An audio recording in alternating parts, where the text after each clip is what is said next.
outrage to this one. The reaction is pouring in after President Biden announced a sweeping pardon for his son Hunter. Our next guest writes this. We always knew Joe would pardon troubled son Hunter, fitting the president would break another promise to the American people. Miranda Devine is here, and I think that's right. Like, who believed them when they said over and over again that no one was above the law and he would accept what the people said? That's not the case of what happened. Miranda, before I get your take, I just want to show people some of the liberal media reaction to the pardon. It does raise the question as to whether this is about the court of law or whether this is somewhat political theater. This has opened the door to these types of political pardons in such a way that it will be hard for Democrats and others to critique anything that Donald Trump does on this scale. The reality here is, if this was anyone other than Joe Biden's son, no one would object to a pardon. What say you, Miranda? Well, I mean, I think that the most surprising thing about all of this is that anyone is surprised that Joe Biden lied. He made sure to continue that lie that he would not pardon his son right through the election. And then, you know, even after the election, he had Karine Jean-Pierre speak at the White House podium and perpetuate that lie, knowing full well that he always intended to pardon Hunter. I think what is just impossible for Democrats to defend is that this is not just about a father looking after his son and wanting him not to go to jail when this sentencing was supposed to happen in a couple of weeks.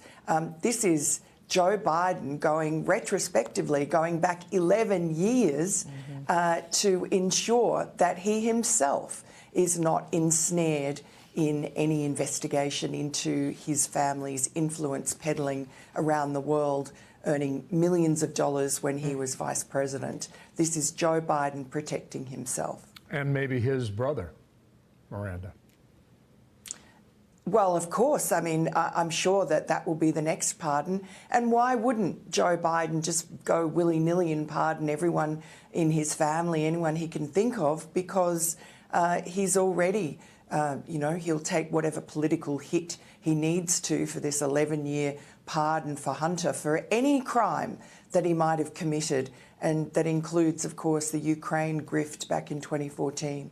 So sorry, Dana, your theory then is that he's got to put an umbrella of protection around specific family members, maybe more than two, in order to prevent Congress from going after what they believe was wrongdoing, as they have chased for 4 years.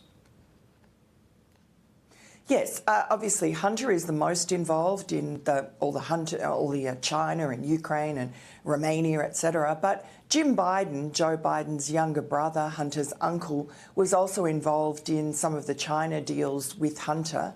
And then there are other family members who received money. And I think James Comer in the Oversight Committee did a pretty good job of following the money trail and seeing where it led from those sort of shady oligarchs and Chinese CCP members through to various cutouts and then eventually to the bank accounts of several Biden family members, including Joe Biden himself, although we were told that was a loan repayment from Jim Biden to Joe Biden on those two checks. Right, and as you said, you know, a lot of family members got money, including some grandchildren in that, and I'm pretty sure they didn't do any of the work. But you have to wonder about Joe Biden allowing Hunter to do this for so long in the first place. I mean, President Obama and his team were concerned about it enough to raise it, but it continued.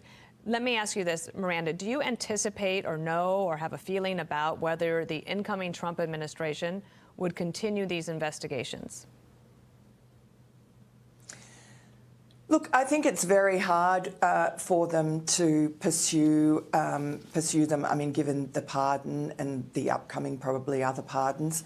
And I think also that really, although the corruption is egregious and ongoing, and it was a sellout of the country during Joe's vice presidency and probably compromised him during his presidency, I think the bigger crime and the worst story was of the cover-up. And this was you know, whether it be the Department of Justice, the FBI, the CIA, the Department of State, the IRS, They all covered up for Hunter Biden and Joe Biden over many years.